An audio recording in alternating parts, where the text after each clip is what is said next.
Hello and welcome back. My name is Rusty Anderson, and in this video lesson we will be talking about graphical transformations. To do this investigation, I will provide a function and then we will add, subtract, and multiply numbers to that function and look at the graphs to see what changes occur or transformations. Let's get started. The function we're going to use throughout this lesson is the parent function for the quadratic family. It is f of x equals x squared. The graphical transformations we're going to investigate are f of x plus k, k multiplied by f of kx, and f of x plus k, where k is some constant, some number. It can be a positive number, it could be a negative number. Let's go ahead and get started with the first transformation. The first example is f of x plus k, where we add a specific number at the end of the function. That number could be a positive or a negative. In the two that we will compare to the original function f of x, we're going to look at f of x plus 1, which is the original f of x plus 1, and f of x minus 3, which is x squared minus 3. In each of these two examples, you see a different k value. For the first example, the k value is positive 1, and for the second example, the k value is negative 3. Let's take a look at what they look like graphically and how they compare to the original. On the calculator, I've entered each of the equations, the original parent function in y1, and then in y2 and y3 I entered the two functions with a k value of 1 and a k value of negative 3. We're going to take a look at what they look like on a coordinate plane. To differentiate between the three, I'm going to make y2 a thicker line by going over here to the left and hitting enter once, and that will graph y2 in a thicker line. I can change the look of the line for y3 as well by going to the left and hitting enter, and I'll make it, let's see, maybe the dotted line. So we're going to compare all three functions. The normal line on the calculator is the original, x squared plus 1 is the thicker line, and the dotted line is x squared minus 3. With a window of negative 5 to 5 for the x's and the y's, you see a graph that looks like this.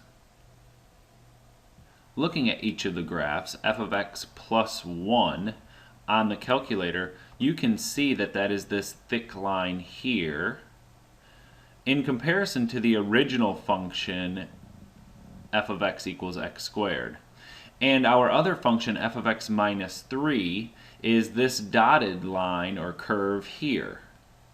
And compare that to the original function. You can see that whatever number I add or subtract at the end of a function or on the outside of a function, it moves the function vertically, that value. So the plus 1, you could see on the calculator, was up 1 unit. And the minus 3 at the end of the function shifted the function down 3 units. For our next example, we're going to take a look at the situation where we have a number multiplied by the function on the outside of the function. The two examples we'll compare to our original parent function are 2 multiplied by the function, which is 2x squared, and also a negative value, which is negative 3 multiplied by the function, which is negative 3x squared. Let's look at the graph for each of these functions. Looking at the graph of each of these, I have the original function here, which is x squared, which is the skinnier line. The thicker line is the 2x squared, and then the dotted curve I have negative 3x squared. What this number outside of the function does is expands your function vertically. It's a vertical expansion or a vertical stretch. So what it does is takes this value that was normally on the function here and multiplies it by 2, which moves it up and plots it here. So if this original point was 1, 1, multiplying it by 2, it would be 1, 2. So it's a vertical expansion. The negative 3 f of x takes this function value, if it was 1, 1, and multiplies it by a negative 3. So now it would still be 1 and negative 3, and it would plot the point there. So what you need to know for each of these things is that numbers on the outside of a function expand that function vertically. If that number is a number in between 0 and 1, it will actually be a vertical compression. For example, if I plot another line and make it 0.5x squared, take a look at what that line looks like. The original is this curve here, and 0.5x squared is this one here. It compresses the graph vertically. It kind of looks wider. If it's a negative number, it stretches it vertically and also flips it over the x-axis, which is a reflection over the x-axis. The third type of transformation that we're going to look at is when we multiply the variable inside the function by a number k. We have two examples that will graph: f of 2x, which is 2x in parentheses squared, and f of negative 4x, which is negative 4x in parentheses squared. Let's take a look at the graphs.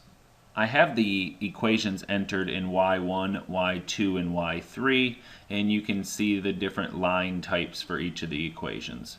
When I hit graph, we'll see all three equations. The original x squared is here, and 2x in parentheses squared is the thicker line, and negative 4x parentheses squared is the dotted curve that you see here.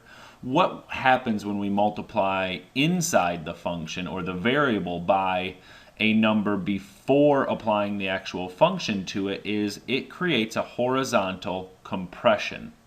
So when these numbers are greater than 1, it will compress horizontally. For example, it will take this point here and move it in by a factor of 2 for this equation.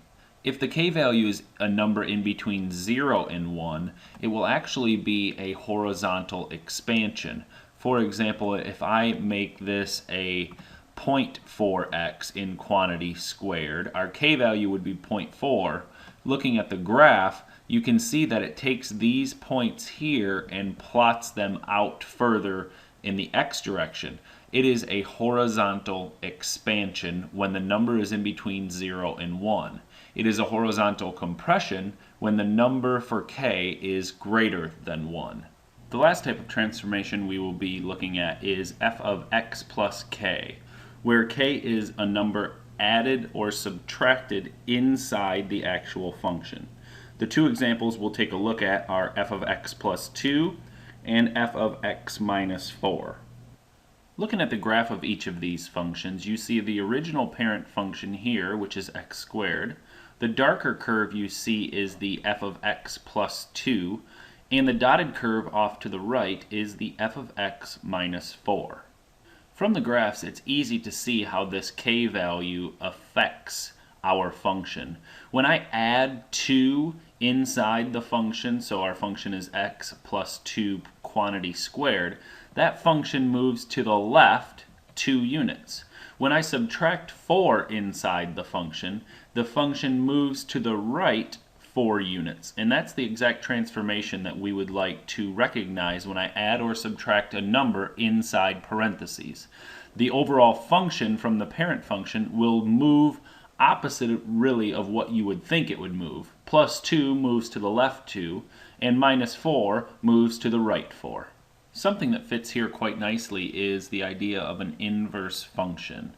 We can test to see whether something is actually an inverse by looking for a graphical transformation. Before we talk about the relationship in their graphs of the inverse and the original function, let's review how to find an actual inverse. In order to find an inverse, we need to switch the x and y and solve for y. Doing so, we have x equals 2y cubed. Now the next step, now that we've switched the x and y, is to simply solve for y. So I'll divide both sides by 2 and have x over 2 equals y cubed, and then we need to solve for y. Undoing something that is cubed, we would use the cube root. So we have the cube root of x over 2 equals y. This is the inverse of our original function y equals 2x cubed. Looking at the graph of each of these functions, I have the original function that I plan to plot in a thicker curve. It is 2x cubed. The graph of that function looks like this. Now I can also graph the inverse function on the same axis along with the original. When I do that, you can see that there is some sort of relationship here between the two curves. And what you'll learn is the graphs of an original function and its inverse reflect over the line y equals x. If I graph that line along with the other two, you can see how each of these functions reflect over the line y equals x. From the original function, reflecting it over y equals x, it will give you the graph of the inverse. Zooming in just a little, you can see the relationship even better. The original curve is the darker curve. Its inverse is the lighter curve, and you can see that they reflect over the line y equals x.